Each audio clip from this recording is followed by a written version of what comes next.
ఓం నమ శివాయ. శంభో శంకర హరంబర మహాదేవ. ఏడుకొండలవాడ వెంకటేశ్వర. యా లక్ష్మీ నరసింహస్వామి నీ పాదాల సాక్షిగా ఈ శ్రీరామనవమి నుంచి తులారాశి వారికి ఎలా ఉంది చూద్దాం. దమ్మ శ్రీరామనవమికి ఎట్లా ఉన్నది?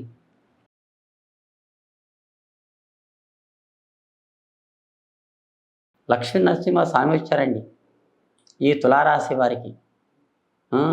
తులారాశి వారికి లక్ష్మీ నరసింహస్వామి శ్రీరామనవమి నుంచి ఇప్పుడు ఎట్లా ఉంది జ్యోతిషం.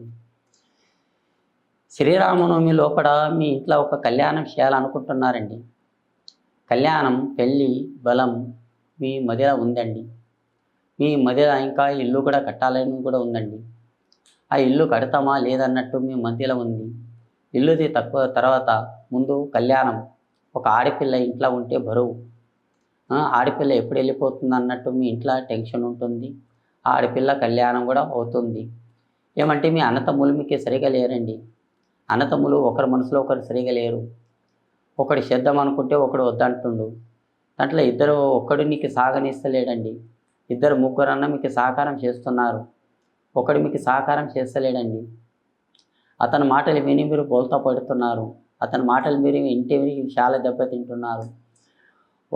వాళ్ళ ఇల్లు పైకి వస్తుంది, నీ ఇల్లుకి కిందనే పోతుందండి. ఈ తులారాశి వారికి చాలా దెబ్బ ఉంది.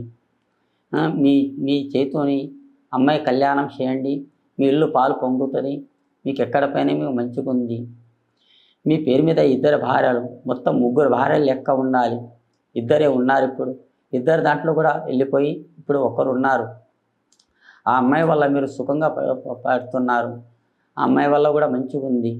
ఆ జంట కూడా బాగుంది. ఇప్పుడు వచ్చిన అమ్మాయి కూడా మీకు మంచిగానే ఉంది. ఆ అమ్మాయి పెళ్లి చేద్దామన్నట్టు మీ ఇద్దరు భార్య భర్తల మనసులో ఉంది.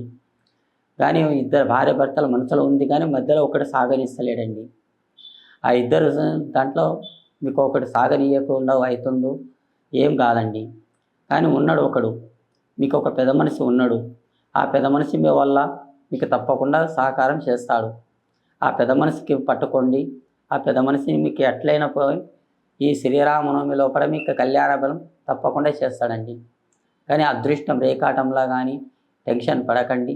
నేను అనుకున్న పనులు మీకు బాగా జరుగుతుంది ఈ శ్రీరామనవమిలో లోపల వరకు.